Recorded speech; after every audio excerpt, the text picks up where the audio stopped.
On today's edition of the Palace of Pistons podcast, brought to you by Believe, we're looking and doing a full preview at the Detroit Pistons first round matchup against the New York Knicks in the NBA playoffs.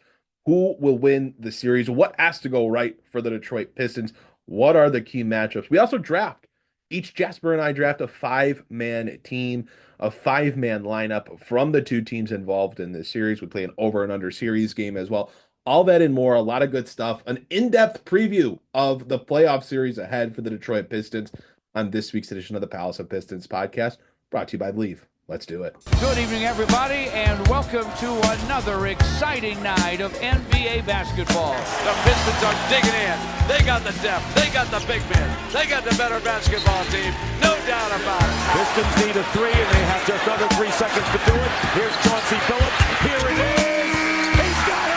He's got it. Chauncey Billups hits the three. Overtime. Amazing. Out of bounds. Detroit basketball. Wow, what a podcast we have for you today, folks. Welcome back to the Palace of Pistons podcast, brought to you by Believe. It's myself, Aaron Johnson. Joining me is Jasper, Apollonia. And Jasper, today we are breaking down Detroit Pistons playoff basketball. The Pistons are in a playoff series for the first time since 2019, and I wouldn't want to be breaking it down with anyone but you. Jasper, how are we doing today? Doing great, man, and it's crazy to think I've been on this podcast for 4 years, and this is the first time we've actually done a playoff preview while I've been on the podcast. It's really quite a thrill. It's been quite a regular season, a historic regular season for the Detroit Pistons, but we're on to the playoffs now, and we're on to the New York Knicks, and this is a really, really exciting series for a lot of reasons, so I can't wait to get into it with you today, man. Let's do it. Let's. And I mean, I guess first let's start here. I mean, gosh, we wrote about it on palaceofpistons.com on Wednesday. I hope you guys go check it out. We did a little bit of a roundtable with a bunch of people on the Palace of Pistons staff, just kind of talking about this series for the Pistons. And one of the things that I wrote right at the beginning of my section was, I can't believe we're here. We sat on this podcast, about an off season ago, talking about where this team could go, what a good season looks like, what a realistic season looks like, what a season looks like if everything kind of breaks right. And what we came down to was like 32, 35 wins. Like, that would be a really good season for Detroit. It would show a lot of improvement, and it would be a pretty big win for this organization to make that kind of a leap, which, it would have been a very, very considerable leap from the 14-win season that they had a year ago.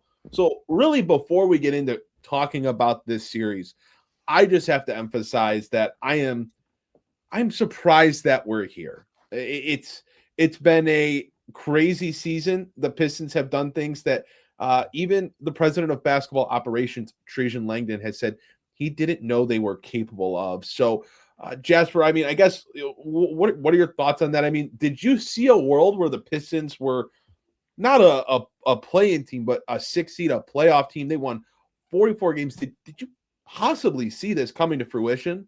No, I'd be lying if I said I did. And I think most Pistons fans would be lying if they said that they saw this coming. Like you said, I mean, we were talking, hey, best case scenario, maybe they win 35 games, they make the play-in, they look, pretty decent. Things have to break right for them for that to happen.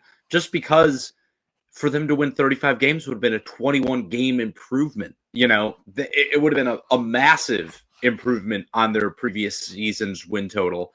One of the better improvements in NBA history. And I think that alone is exactly why this is so impressive. I mean, first team to ever triple their win total from the previous season. First team to ever make it to the playoffs after being last place in the NBA standings the year before.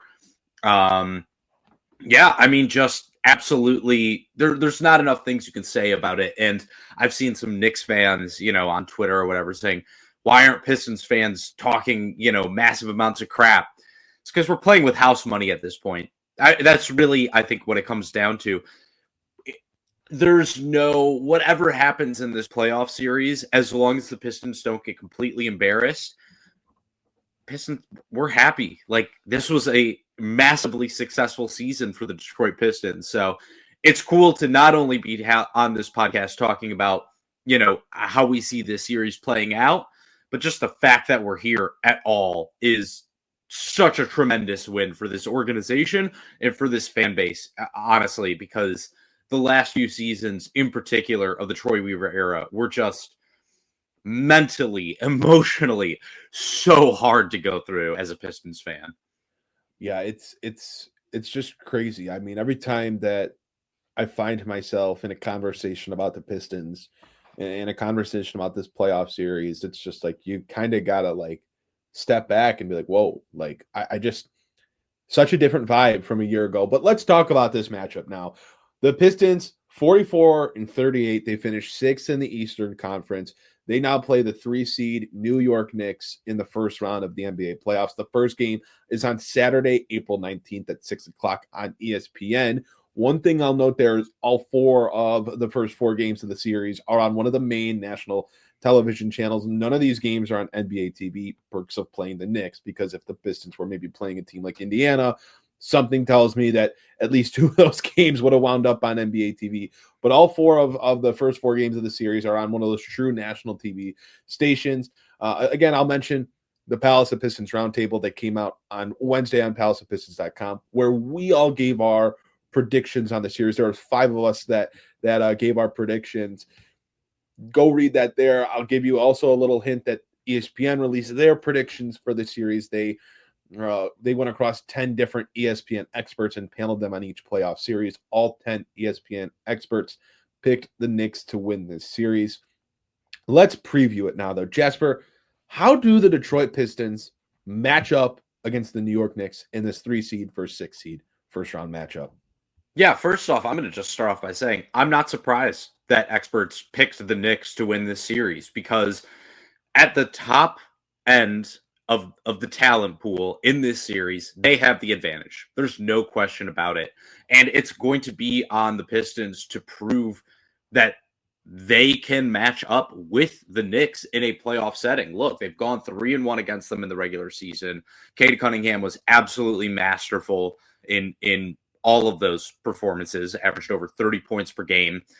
Like 55% from the floor, 50% from 3, just absurd effectiveness against a very good New York Knicks team. But yeah, I'm not surprised to see that this is the way that people are coming down, because the Knicks are going to be the team that are going to impose themselves on the Pistons. And it's going to come down to how the Pistons are able to defend them and how they're able to respond, how they're able to use their, I think, superior depth. New York definitely has the top end talent. Detroit has the better bench. And, it'll be interesting to see. The last time the Pistons won 44 games was the 2016 team that got swept by the Cleveland Cavaliers. That was a situation where they lost that series. I mean, they were going to lose that series regardless, but they got swept in that series because their bench could not stand up to their starters being out. Steve Blake, man. I still have nightmares of him coming in. Like, it was tough. Like, the Pistons starters won that series and the bench lost them all, like 3 winnable games. It's true, but they lost 3 winnable games. If anyone's listened to the show back when it was just me and Mike the first time around, that's a deep cut, because I remember having a lot of moments on the podcast talking about the pain Steve Blake was causing. It was tough, man. Saying that name just kind of made me go, oh wow. Oh, those SVG era backup point guards were right. Something else. Like Jose Calderon, Jameer Nelson, Steve Blake. I know, man, some crazy names on there. But what this is going to come down to is essentially like how the Pistons are able to defend Karl Anthony Towns and the actions that he's going to create, whether he's able to be effective or not. And while I think the main focus is going to be, in terms of the media, is going to be on the Brunson-Cade Cunningham matchup, there's no question. Like, Karl Anthony Towns is what really makes the Knicks offense hum, because that is their strength this year. They are not some great defense. They, despite their reputation based on last year's team, they're a really, really good offense. And it's all driven by what Karl Anthony Towns and Jalen Brunson are able to do together. So, look, you need Jalen Duren and Isaiah Stewart to a lesser extent to be able to guard Karl Anthony Towns. If they can't guard Karl Anthony Towns straight up, I think this series is over in 5. It's really as simple as that, because if he's stepping out and hitting threes and Jalen Duren's picking up fouls and Karl Anthony Towns is then able to drive into the lane, if he's able to score at the rim, if you're then able to put him and Jalen Brunson into pick and roll actions and just kill the Pistons with that all day, it's going to be really, really tough for Detroit. I've seen some people say, hey, they should put they should put Duren on Josh Hart. I highly, highly recommend not doing that. I think if you do get to the point where he's on Josh Hart, you're in real trouble, because that means that all that the Knicks are going to do is just run pick and roll. They're just going to run pick and roll, and they're going to put Cade and Tobias Harris into those actions and just have Karl Anthony Towns and Jalen Brunson both going to the rim with no rim protection, because you're going to have Jalen Duren off to the side. And Josh Hart is a really good cutter, a really good passer. I've seen people say, well, you can, hedge off of Josh Hart because he's not a good shooter. That's not something you want to be doing. You're going to be creating chaos there. You're going to open up his ability to pass the ball. You're going to open up his ability to cut to the rim and score there. Look, Cade Cunningham had 9 triple-doubles this year. So did Josh Hart. And when Josh Hart got those triple-doubles, it was because teams were playing their bigs on him, and he was able to just pick them apart at will. So if Jalen Duren and, to a lesser extent, Isaiah Stewart can't guard Karl Anthony Towns, I think this is going to be a really, really tough series for Detroit. Now, if they can, this is where it really turns into a series of adjustments. And this is where I think this could be a really, really fascinating series from a tactical standpoint. I don't see a lot of people talking about that.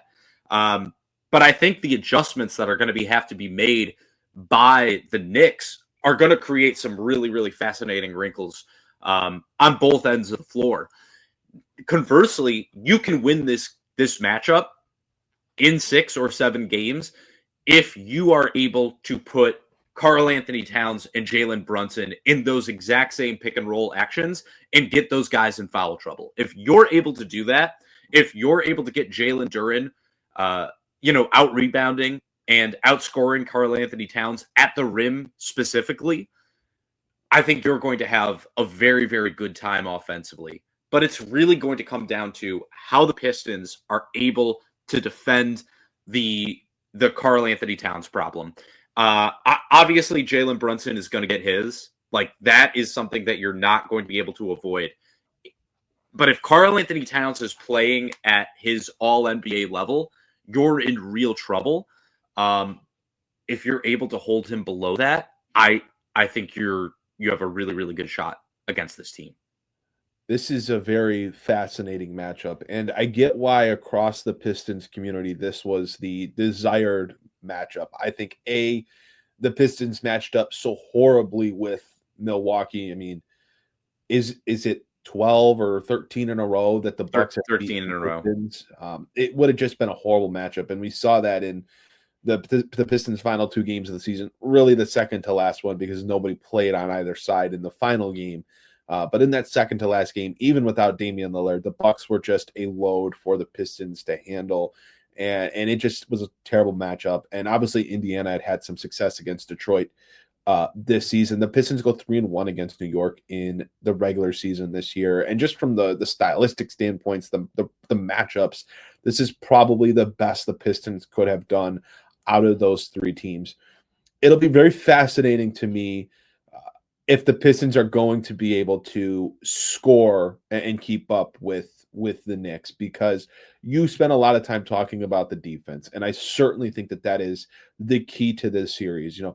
Can the Pistons limit Jalen Brunson to what he's normally going to do? Can they avoid him having 35 to 40 points every night? Can they limit him to around 30? And then how do they defend Karl Anthony Towns? Because the first time these two teams played in the regular season, Karl Anthony Towns obliterated the Pistons in the post from the outside, dominated Detroit on the glass. It was a massive performance from him. But as the Pistons became a better team, we saw them do a better job defending bigs that could space the floor out, like Karl Anthony Towns, kind of 42% three-point shooter on just under 5 attempts per game. In a playoff setting, I'll be interested to see how the Pistons look defensively against this Knicks team. But offensively, for me, is where I'm going to focus here. Do the Pistons have enough firepower to keep up with a Knicks team that has guys that can score? Because, yes, Jalen Brunson and Karl Anthony Towns are a load. They combine for about 50 points a game. But they also have OG Anunoby, who's had some very, very big performances, especially later in this season with Jalen Brunson out, some other guys out. He's definitely had some big games. And then they still have someone like Mikal Bridges, who had spent a year with Brooklyn and was a number one option and knows how to score, and a guy that has plenty of playoff experience. So the Knicks are going to have different options to score. And then again, the last time the Pistons saw New York, they did not have Anunoby or Josh Hart. So that's a different team from what Detroit saw in the final week of the regular season. It's going to be a different team. It's going to be a better team. And I need to know if Detroit will have that firepower. And what's that going to take? Because it's going to be Cade Cunningham's first playoff go-around. And there are going to be some challenges that come along with that. It is like that for everybody. I don't really think there's a player in this era that just gets around that. I mean, we saw it with Paolo Banchero and Franz Wagner last year in Orlando. There's just those like that introduction to playoff basketball. It's different. And Cade's style of play, he knows how to score against tough defenses. He knows how to score without just getting to the line a million times. Like, that's all great and good. But there is just that different pressure of playing in the playoffs. There's going to be, the most physical and most intensive defense attention being given to him every night. And we know how the whistle changes in the playoffs. A guy that already does not get to the free throw line as much as he or the Pistons feel that he deserves to is going to get an even tougher whistle. A more physical brand of basketball is going to be allowed in the playoffs. So it's going to be his first go round. And outside of him, do the Pistons have enough guys that can keep pace scoring-wise? I think Malik Beasley's going to have a significant series. Tobias Harris this year is averaging under 14 points a game. In the playoffs, they're going to need more out of him if they're going to keep up with New York. They're going to need other guys to step up. They're going to need a good shooting series from Tim Hardaway Jr. So, for me, I'm as much as I'm interested in seeing if Detroit can hold the Knicks defensively and can they keep Karl Anthony Towns in check. I'm very curious to see offensively how they will perform, because we have not seen this group in a playoff setting yet. And there's just going to be some challenges to that against the New York team that has a lot of playoff experience. So there's going to have to be some adjustments from Detroit. They're going to need just guys to make shots, these veterans to make shots. So very, very interested in this series. I do think the Pistons, Cade Cunningham has had a ton of success against New York, but getting them now this go around with all three of Josh Hart, Mikal Bridges, and OG Anunoby, as well as Miles McBride, who's a good defender in his own respect. The Knicks are going to have so many different guys to throw at him, and I'm very, very interested to see how the series plays out from that standpoint. One guy you neglected to mention that also didn't play in that last game was Mitchell Robinson. And I think he's in many ways an X factor in this series for the Knicks, because Karl Anthony Towns, as we know, is not a great rim protector by any means, but Mitchell Robinson certainly can protect the rim. And look, if the Pistons are able to play Towns off the floor defensively, like they were able to it stretches in the final game, having that upgrade from Precious Achiuwa to Mitchell Robinson is huge for the Knicks. I think the way that the backup centers, him and Stewart particularly, are able to play in this series, it is going to be really, really big. Like, I think that could be, if you're able to play at a standstill with your starters, I think that those guys could make a massive difference. I'll say this. The nice thing, if you're Detroit, is that offensively, the path to success is pretty simple, right? Like, Cade needs to be able to score like he was able to in the regular season. I know Knicks fans have talked about, well, we have OG back. Look, man, I watched the defensive possessions in that game in the Garden. OG Anunoby was not bothering Cade Cunningham whatsoever. The Knicks have not thrown a single defender at Cade Cunningham this year that has been able to bother him. Perhaps that changes in the playoffs. Maybe Josh Hart and OG and Mikal Bridges were playing it soft in the regular season. I doubt that. I just don't think that the Knicks can stand up to Cade Cunningham. So it's as simple as, look, if Cade can score, especially in the pick and roll, I think that the Pistons are going to be just fine offensively. It's just, can Cade score the pick and roll, which means that he can get the lobs to Duren, which means that the defenders have to crash in, which means that you have wide open shooters, which means that guys need to hit shots. And it's really just that simple for Detroit. I think for me, that's why the real, like, where JB Bickerstaff, who we have said would be our coach of the year, should be coach of the year, where JB Bickerstaff is really going to have to, like, show us why we should be excited about him moving forward, more so than just improving the team this year, but saying, like, hey, this guy could be our coach for multiple playoff runs. It's going to come down to, like, how he deals with those game 2, game 3 adjustments. Because they will happen, they will come. And, like, if the Pistons are able to guard effectively, like, Tibbs is going to switch things up, and the Knicks have the personnel to do so. So JB Bickerstaff is really going to have to, like, show us why we should be excited. And same thing goes for Jalen Duren. Like, Jalen Duren is extension eligible this offseason. This is the playoff series where he can earn himself tens of millions of dollars. Like, if he can guard Karl Anthony Towns effectively, one-on-one, both in the post and on the perimeter, and also be the devastating lob threat that we know he can be, the beast on the boards on both ends of the floor that we know he can be when he is on, when he's locked in, he's going to earn himself a lot of money.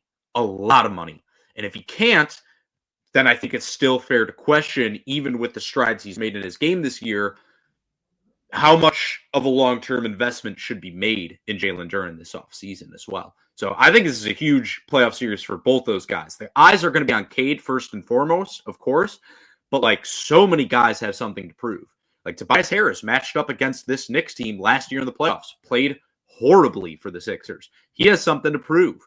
Malik Beasley, a couple years ago for the Lakers, completely choked in the playoffs. He has something to prove. Tim Hardaway Jr., former Knick, he has something to prove. He was benched during, the Mavs playoff run last year. So I think there's a lot of guys for the Pistons that really have something to prove in this playoff series, and they're going to have to be at the top of their game in order to win it.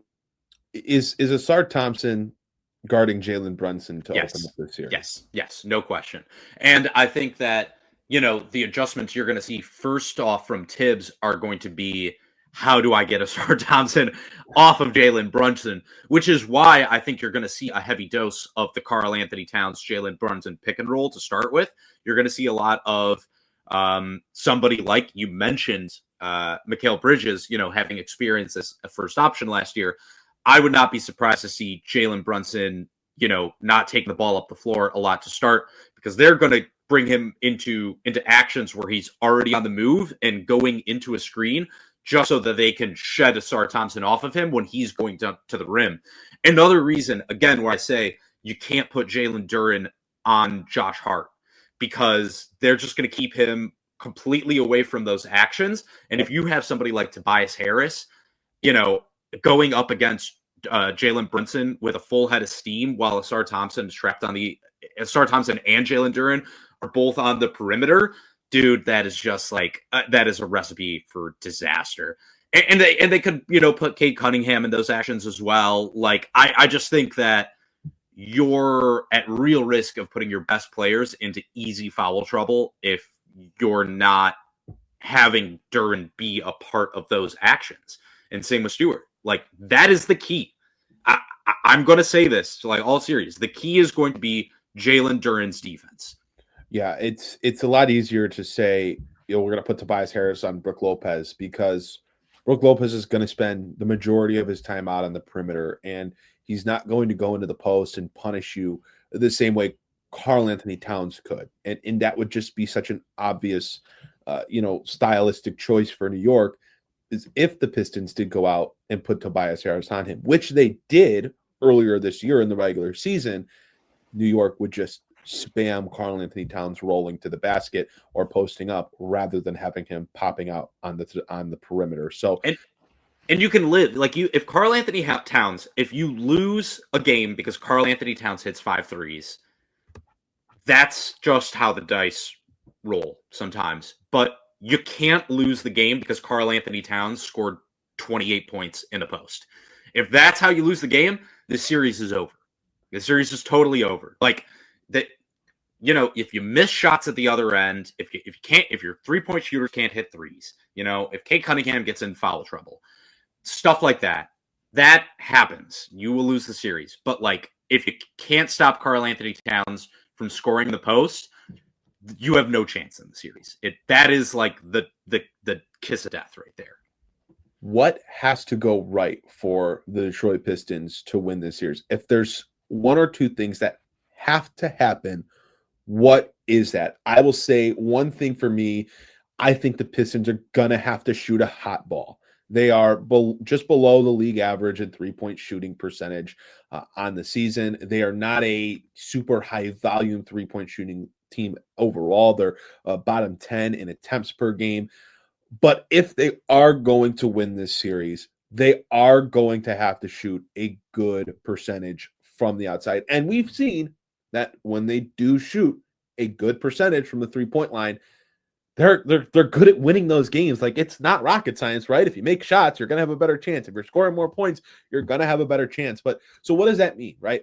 Some of their streaky shooters, Malik Beasley, Tim Hardaway Jr., Cade Cunningham, those guys are going to have to hit 3-point shots.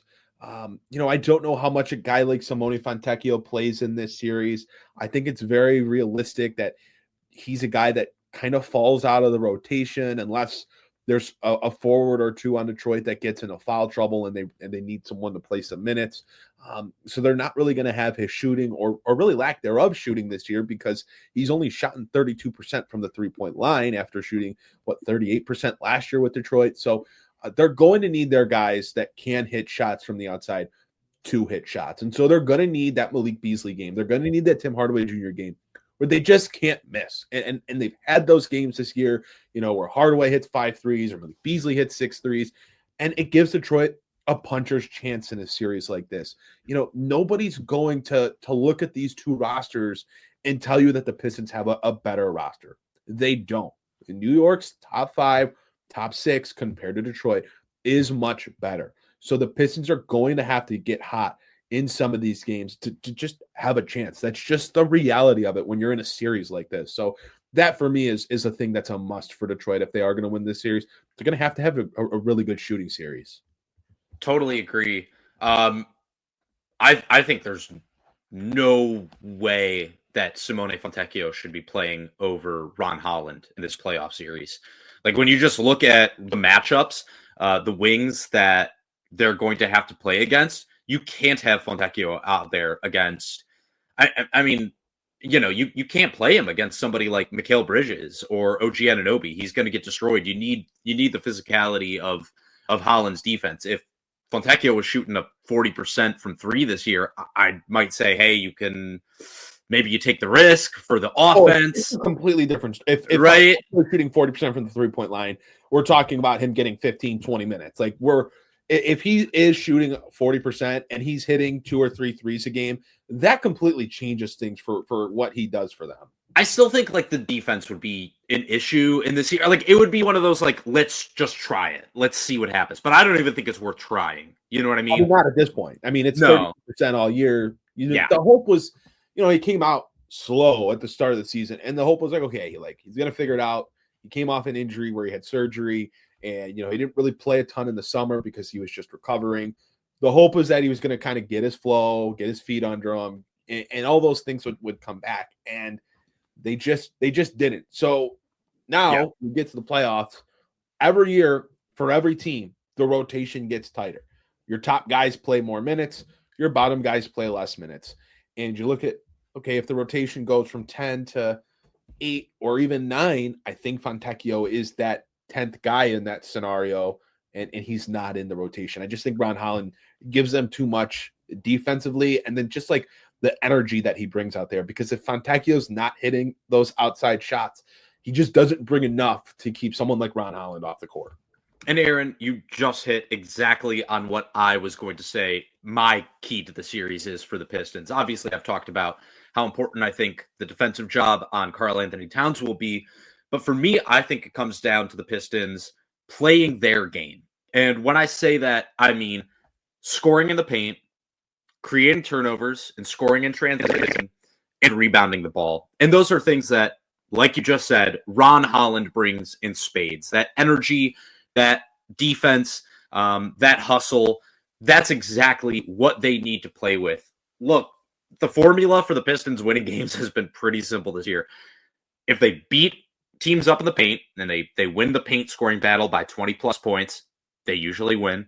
If they can win the fast break battle, they usually win. And if they win the rebounding battle convincingly, they usually win. And these are kind of harder things for them to do against the New York Knicks. We saw it in that last game. The Pistons really struggled with rebounding on many, many possessions against the Knicks. That can't happen in this series if they want to win. They're going to have to control the boards. They're going to need to limit the amount of possessions the New York Knicks are able to have, because the Knicks simply have, as we've said, more talent. And you can't be giving up second chance opportunities like they did in that last game against New York, against a fully healthy New York. It's not going to work. You need to be able to, as we've said, you need to be able to score in the paint, something that Ron Holland does exceptionally well for a young rookie. And that also means that you're limiting, like we said, Karl-Anthony Towns' paint scoring. So if you can get out in fast break opportunities, so you can score at the rim, you can limit possessions by rebounding the ball, and you can create turnovers, which means that you're taking away possessions from the New York Knicks. I think those are the keys. And as we've seen all year, when the Pistons do that, they're successful. When they're not able to do that, they lose. Sometimes it's a tight game, sometimes it's a blowout, but they don't usually win those games where they're not able to win the board battle, the fast break battle, or the paint battle. So for me, that's what it comes down to for the Detroit Pistons to have a great shot. Rebounding is an excellent point. This is a team that was 13th in the league on the season, and in the final 15 games dropped all the way to 23rd in rebounds per game. They had some real high points, man. They were like the number one rebounding team in the league for 2 months. And then they did, yes. That stretch, in I believe it was around February or so, where they were just dominant on the glass. But, the only thing I'll say on that is New York in that same 15-game stretch at the end of the year, they were 29th in rebounding. The Knicks overall have been a bad rebounding team this year. That being said, though, the Pistons have given up a lot of offensive rebounding chances in these last 15 games. So very, very important that they limit those. And lastly, that's another reason why I think Mitchell Robinson being in the lineup for New York is a big deal, because he's a very good rebounder. So that's another guy that, again, over Precious Achiuwa, like the rim protection, the rebounding he brings there, I think those are big X factors. Honestly, potentially more than OG Anunoby being in the lineup or Josh Hart being in the lineup. I think that having Mitchell Robinson could swing the series for New York, or he could be completely useless. You never know with Mitchell Robinson. Okay, let's move on and let's play a couple different games now that I put together for today's preview show. Before we get into that, I do want to mention, hey, wherever you're watching or listening from at this moment, we appreciate your support all season long. Maybe this is your first or second time checking out our podcast. We appreciate you being here. We love that we're here. We love that we're talking about playoff basketball and the Detroit Pistons in the same sentence. And so we're going to keep bringing you this content throughout this playoff run for Detroit, but we need your support.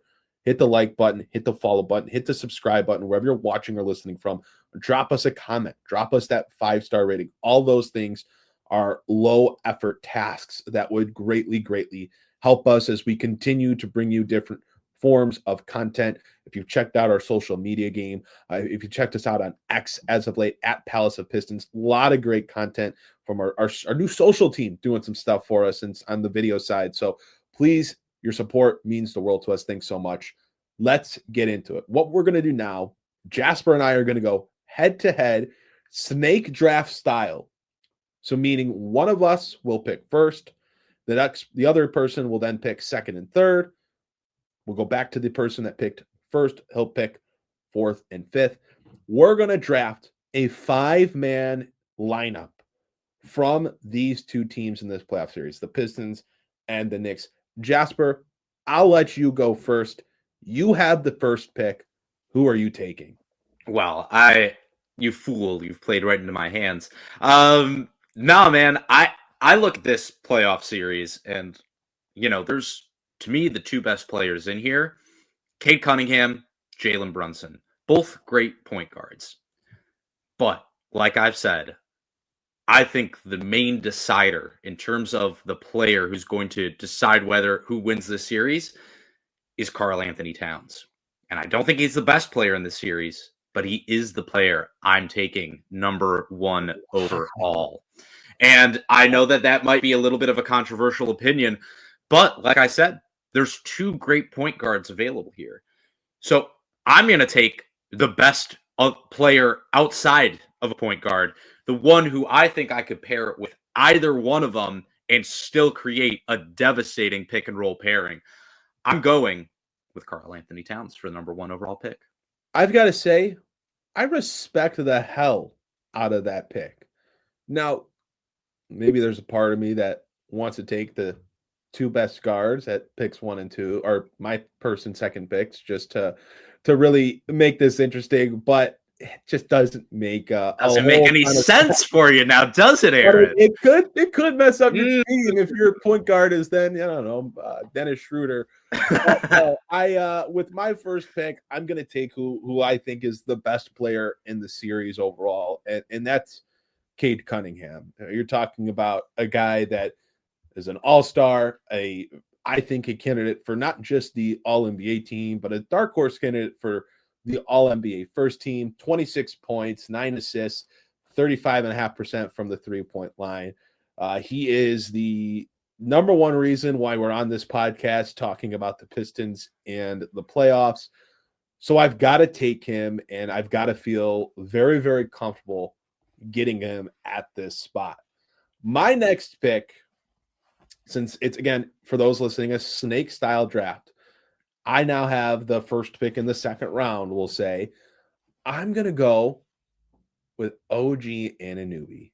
Give me a defensive stopper, a guy that can shoot, a guy that can rebound, that is versatile. I can play him, as one of my forwards. He can guard the perimeter. He can rebound in the paint. I think he is a really, really good player. We've seen him have some really nice performances late in this season, so he's really coming on. He's feeling very comfortable, and I think he is a perfect complementary piece alongside Cade Cunningham, even much so that I remember talking about OG Anunoby as a trade target for Detroit a few years ago when we were talking about improving this roster around Cade Cunningham, using some of your assets or doing something to improve this team. OG Anunoby was one of those guys. So give me him, give me my top forward, my defensive stopper, and an elite defender in this series. I mean, I'm heartbroken. I was hoping you were going to go the other direction with a New York wing. But it is what it is. Next pick is mine. I am going to go with, of course, Jalen Brunson. I'm going to get my point guard for my pick and roll matchup there. I think that goes without saying. He's the best player available left. Fits perfectly with Karl Anthony Towns, as we've seen. I'm then going to go with Mikal Bridges. I would have loved OG. I would have loved to have his size. I think that, being a big-bodied guy, being able to be a little bit more versatile, I think, defensively. He's been a better three-point shooter this year. But, hey, I'm still happy with Mikal Bridges. Still a very good defender. Not as good of a defender as OG Anunoby or Josh Hart has been this year. Still a pretty good three-point shooter. Can create a little bit of his own offense, so you don't have to just spam Karl Anthony Towns and Jalen Brunson all day. I'm happy with my Mikal Bridges pick. So as of right now, I have 3 of the starting 5 of the New York Knicks, but I get a feeling that's going to change moving forward. Okay, so back to me. I now have 2 picks in a row here, and I am going to go with Tobias Harris as my next pick. I think that gives me 2 of the best forwards in this series. Tobias Harris can space the floor. He can rebound as well. Has been a solid defender for Detroit all season long. Has some playoff experience. This is Cade Cunningham's first playoff go-around, so it's important for me to put some guys that have some experience around him, and I feel very comfortable about that. My next pick, and this might be a little surprising, but I think I'm going to do it anyway. I'm going to go Josh Hart. I love everything about the way that he plays. I know he's not a great three-point shooter, but I know it gives me another guy that'll get on the ground, will get dirty, will make all the right kinds of plays. I can put him on the ball a little bit if I want to use Cade off the ball. I just think from the roster or the lineup that I'm building, it makes some stylistic sense to get Josh Hart here. And another guy that has some playoff experience, had some really big moments last year for the Knicks in the playoffs when they were shorthanded. So I feel really good about that pick. I also realized that we've picked 5 Knicks and 2 Pistons so far. But you know what? I think we kind of anticipated that being the case, didn't we? As we've said from the top of the show, like, they have the better top end talent. This is tough for me. You've taken all of my pairings, front court pairings, next to Karl Anthony Towns. I was really hoping you were going to let Josh Hart go to me because I need that secondary rebounder. I need somebody else on the boards. Gosh, I'm going to double down on my offense here. I'm going to go with Malik Beasley. That's a good pick. The shimmy master himself. I'm looking at what I have here. I have Towns, I have Bridges, I have Jalen Brunson, all guys that can space the floor. Let's just keep it going. And I'm going to create a real offense that can go 1 in, 4 out, or just 5 out in general. And, let guys cook on the perimeter and try and create shots at the rim in isolation, kick it out. I really like the flow that you could have there. And look, what do I need to say about Malik Beasley that the record books don't already say? One of the best three-point shooting seasons in the history of the NBA. The best in the history of the Detroit Pistons. Anthony Edwards had to go out there and get his Mickey Mouse three-point shooting title. We know who the real three-point king is this year. It was Malik Beasley, 300 plus threes. I mean, just what a season for him. I got to give Malik Beasley a little bit of love there. Next up, though, things get a little tough for me because I need to find a front court partner next to Karl Anthony Towns. And of all the traditional power forwards left, like your Precious Achuas, or even your like Simone Fontecchio, I don't love those options. And unlike Troy Weaver, I'm not going to take Isaiah Stewart and put him at the power forward position. I swear, I thought that's where you were going with this. I swear, I'm like, he's gonna take Isaiah Stewart, isn't he? But God help me, I might just take him. Oh God. Oh man. I'm dying. He's talking himself into it. No, I'm not. I can't do it. I gotta go for a guy that I think can work with so much spacing. A guy that I've said from day one that I think he can play power forward in the NBA long term. I'm taking Asar Thompson. Okay. And I think the thing with the Sar is that perhaps, I'm not getting the rebounding. I definitely am lacking size on the interior defensively. And I think that's the number one reason for concern with my team if you hadn't taken Tobias Harris or whatever. But I think that's the number one concern with my team. But the way I look at it with him and Bridges, I have a couple of hellacious perimeter defenders. Guys that can help you out a lot when teams try and pick on Towns or Brunson on the perimeter. So yeah, I'm going to go with the Sar Thompson and a guy who can provide steals, turnovers, and some blocks and some good rebounding when he needs to. The Pistons haven't asked him to do as much of that this year. That just isn't the way that things have kind of ran for them. But like we saw last year, when Sar Thompson wants to crash the boards offensively, defensively, he can do it at a very, very, very high level. And when he, tries to be more of a rim protector versus a steals artist on the perimeter, he can do that as well. So I think if you just refocus what Sar Thompson does a little bit defensively, I don't see there being any reason why he can't provide a little bit of that secondary rim protection that my team so desperately needs. I gave some serious thought to taking Thompson with my last pick before I landed on Josh Hart. I took Josh Hart just because he can do a little bit more shooting wise and has that experience. But no, I think Sar Thompson is a good pick there. With my last pick, am lucky. You could have, because Karl Anthony Towns has played in a dual big system before. You could have taken him, but you didn't. So I figured you wouldn't, but I get to safely take with my last pick, Jalen Duren, who I'm not going to sit here and tell you I didn't think about taking Isaiah Stewart instead. But just with the size factor, I have to pick Jalen Duren. I have to respect that he's been playing phenomenal basketball since he woke up one day in January, or maybe it was his New Year's resolution when he told himself he was going to stop playing soft and decided that he was going to be a force in the paint, and he's been that since the start of 2025 with the Detroit Pistons. He's playing the best, most consistent basketball of his career, and I have to give him the nod here with my last pick. I needed a center. It was Jalen Duren, it was Isaiah Stewart, outside shot at Mitchell Robinson. But I just think I have to give Jalen Duren the credit that he deserves. I have to pick him here, and I have to see if he's going to sink or swim in the postseason setting against a shooting big in Karl Anthony Towns. Now that we finished with it, I really should have taken Stewart, because really, I should have taken Stewart, because it doesn't, the whole thing with him is like, oh, you don't want him, you can't play him at power forward next to Jalen Duren, but like Karl Anthony Towns is taking threes. I don't know. I'm screwed that up. Weaver might have more in common than we originally thought. Hey, I like the Duren pick for you, though. I think that makes a lot of sense. Hey, just, you need somebody who can provide that interior presence for you. A lob threat and a big body, a good rebounder. I think that's an excellent pick for you. But I do actually really seriously think like Stewart, I just don't know if he would have worked for you there. So I think that was a good pick.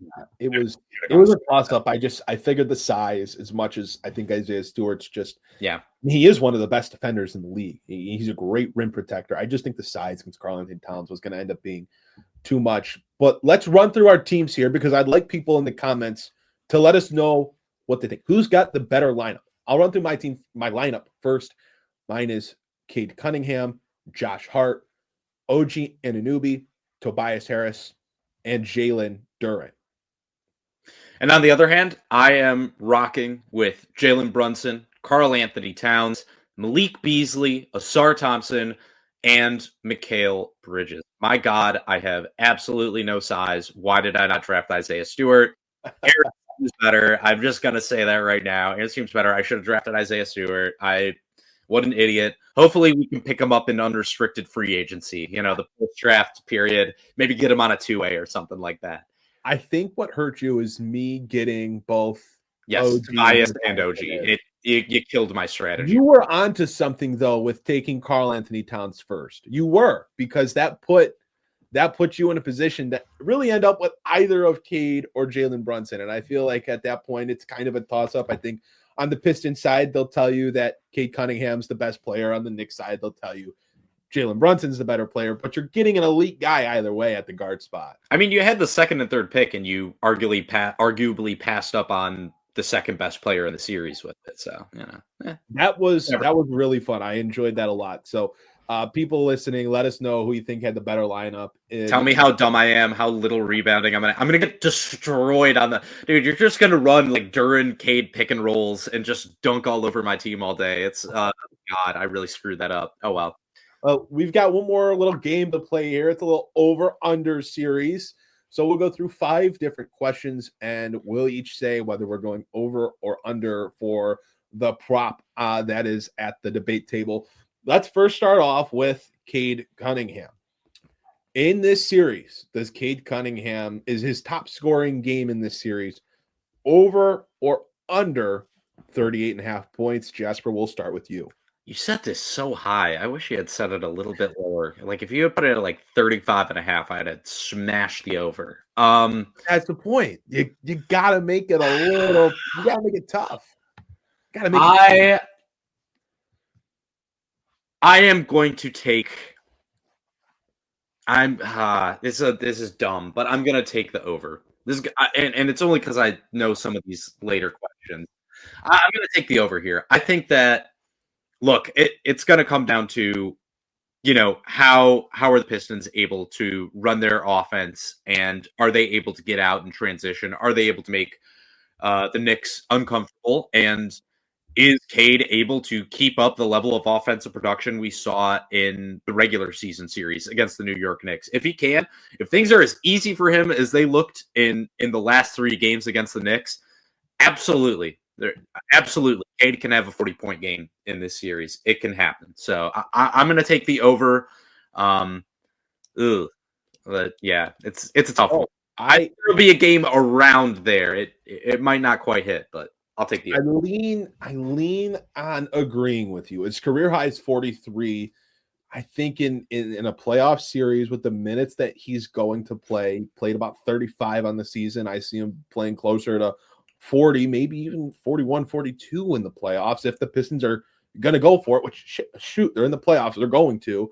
I think Cade Cunningham could have a game where he gets to 40 points. I don't think that's out of the equation. And quite frankly, if they're going to win this series, they're going to need a performance or two like that from Cade Cunningham to win. I mean, you're going to have your top guy get around there, even if he ends up with 30. Like, he's going to have a huge scoring output in at least one of these games for the Pistons win. You're not going to beat the Knicks in a series with Cade Cunningham averaging 20 points per game. So I'll go over on this as well. I think that's a tough line because, like you said, if this line's 35.5, I know I'm taking the over. So 38.5, that's tricky. That's tricky for sure. I mean, that's a borderline legendary playoff game. You know what I mean? Like, you're dropping 40 against the Knicks. Like, that's tough. That's tough work. Let's move on to the second one. Most 3-pointers made in a game for Malik Beasley. The line is 7.5. I'm going to start with this one. Yeah. I think Malik Beasley is certainly capable of having a big game where he just can't miss. I will say that could mean he hits 6 threes. That means he could hit 7 threes. 8's a lot for me to handle there. I also think that defensively in the playoffs, you might see some teams doing more face guarding towards him, trying to keep the ball out of his hands, limit his shot opportunities, at least from the outside. He might have to get some buckets in the paint, backdoor cutting, things like that. So he might lose some of his shooting capability for Detroit in the playoffs, just depending on how the Knicks defend him. We saw some teams do that later in the season and have some success with it. So I'm going to say under here. I certainly think Malik Beasley could have that game where he hits 5, 6, 7 threes. 8, I think the line's a little too high here, and I'm going to go under. Yeah, I'm with you on this.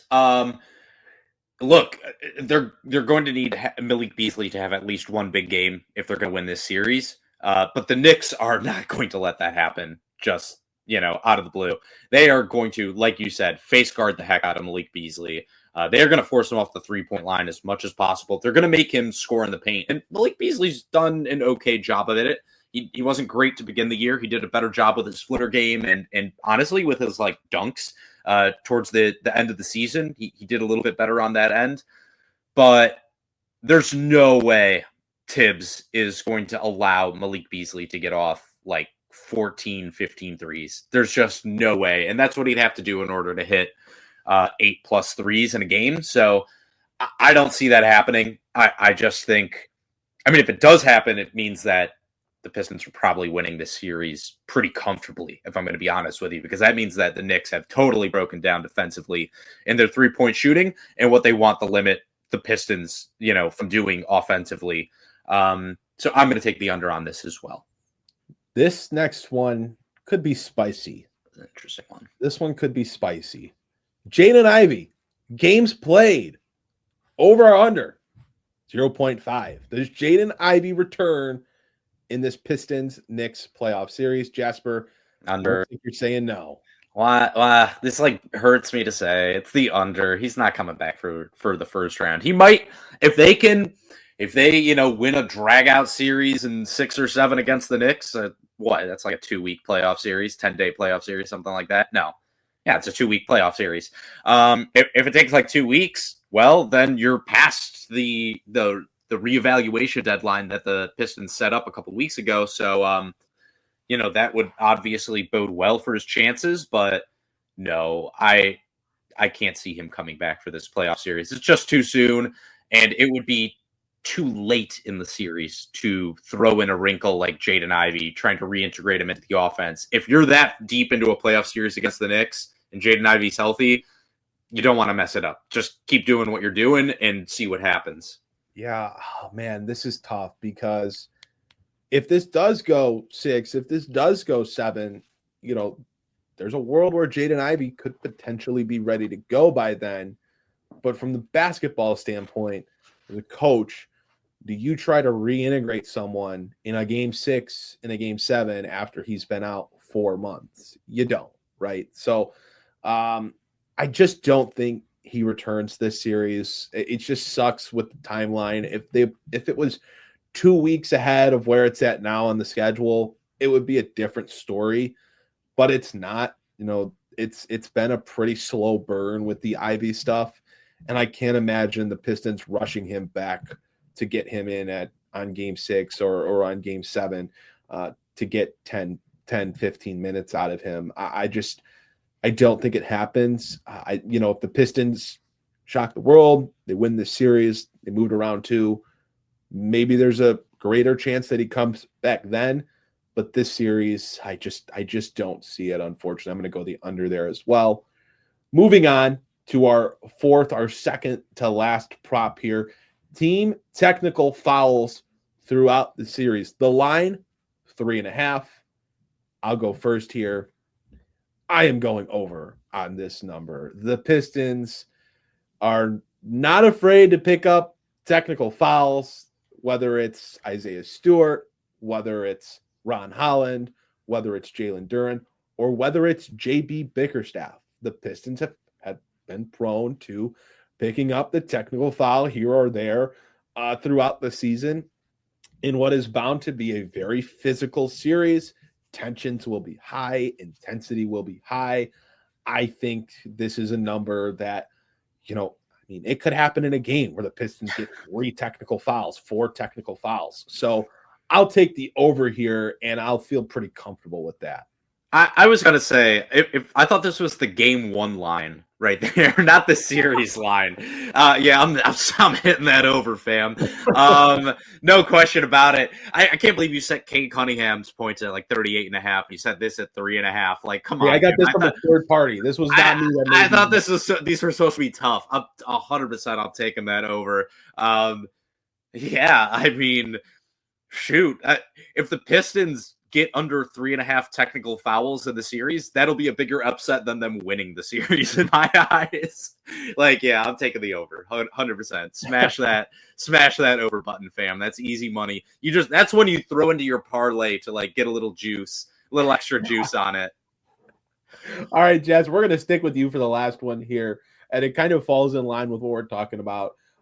Let's go with scrums that Isaiah Stewart and or Ron Holland are involved in during the playoff series. That line is 1.5. Jasper, what say you? I'm taking the under. Under.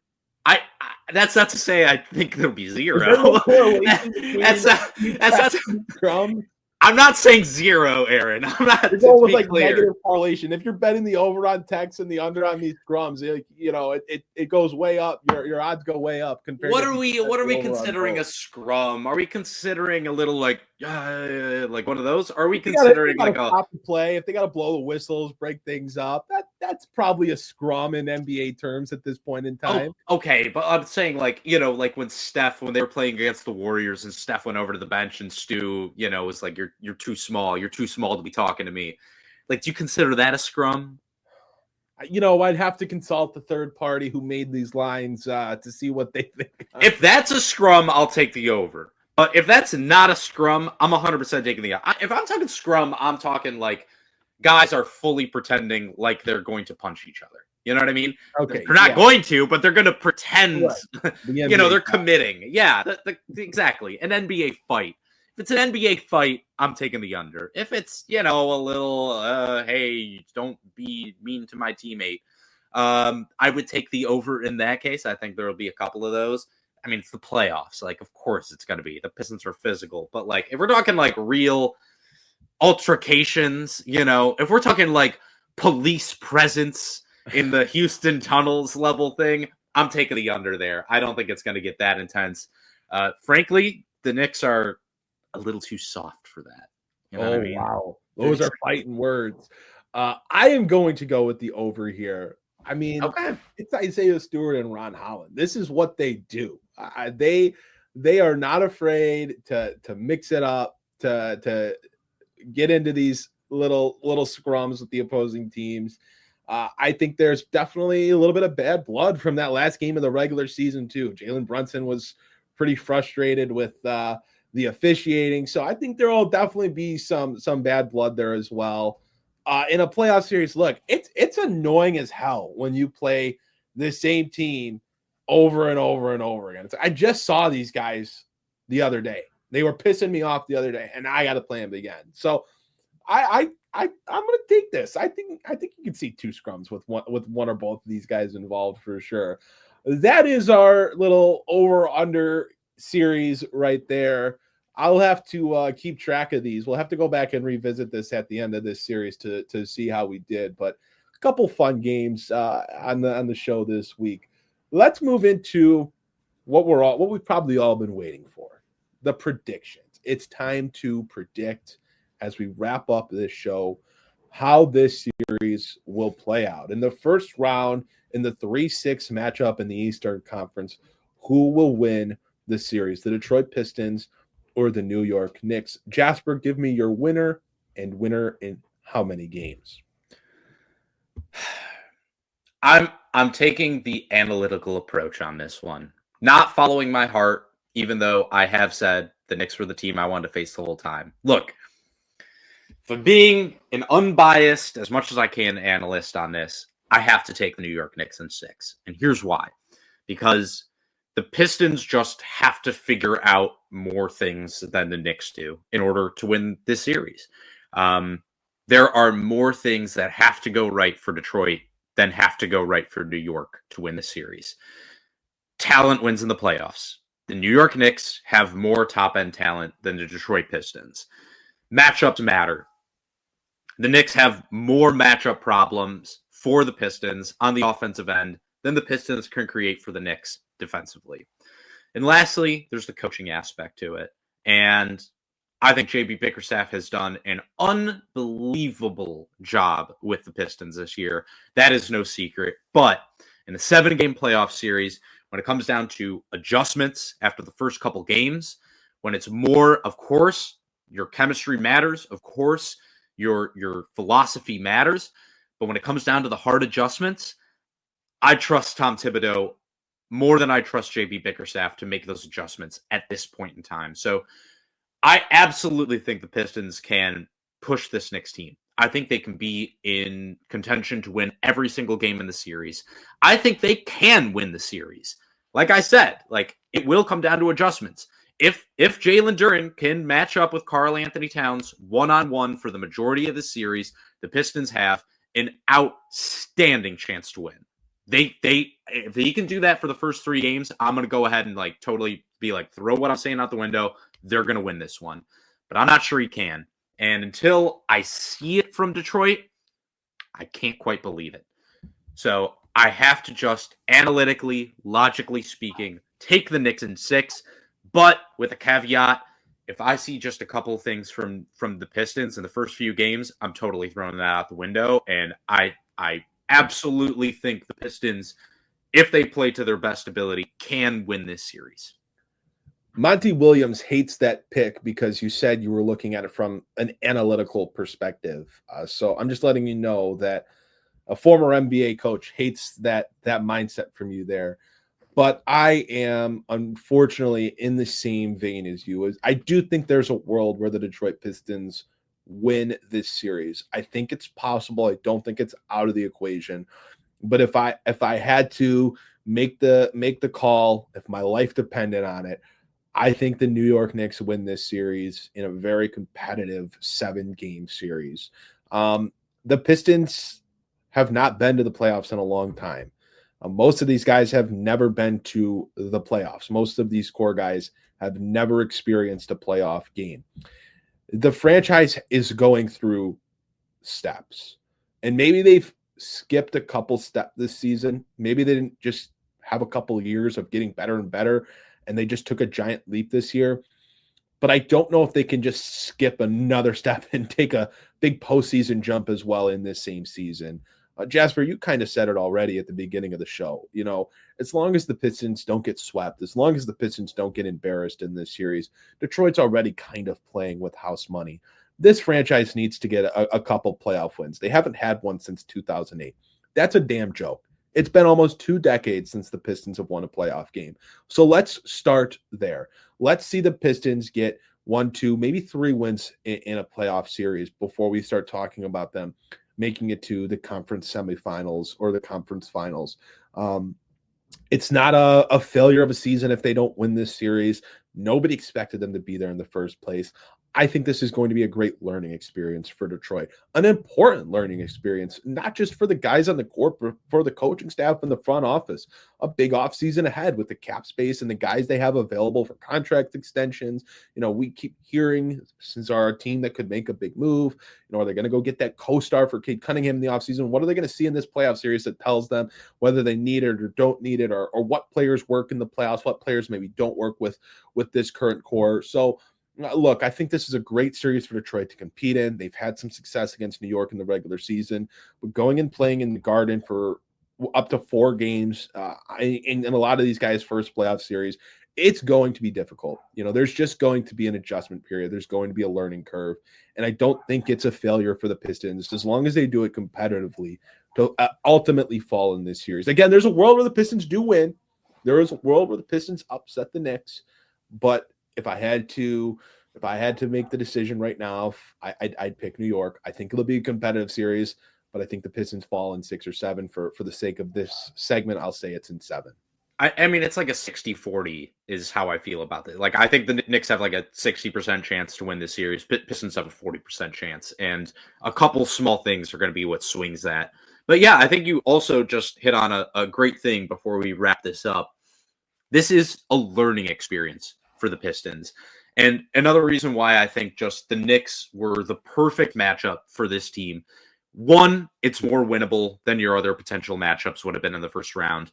That's great. But I think it also, like we've said, is going to be a very tactical matchup. And I think that this is a real opportunity to see exactly where you need to grow for next year. You know, the ways that you can improve your team, the steps that you need to make. There's just so many parts to this matchup that I think really will show you what certain guys are made of. And also, like you said, like, you're playing in a Garden. You're going to be on real national TV. You're going to be on prime time. This is a great opportunity to show your fans of opposing teams, and honestly, other potential players that like would be looking at the Pistons. Hey, this is why you should invest in this team. Like, hey, if you're a free agent, this is why you should be thinking about coming to Detroit, even though that's traditionally not been something free agents think about very often. Like, hey, Kate Cunningham's a superstar in the making. You know, hey, this is a team culture that is like that builds players who have been discarded in other places and makes them into fan favorites. So we just have such a tremendous opportunity here. And regardless of what happens, this is a win. This is a win of a season. I don't really care if they win or lose this series. Like, it's been such an incredible ride, and I can't wait to watch.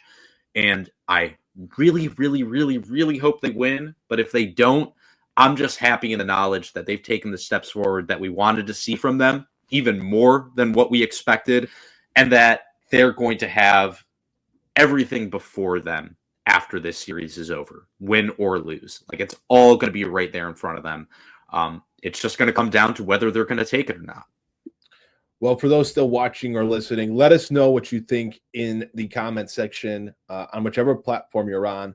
Let us know who you believe is going to win this series and how many games that they do it.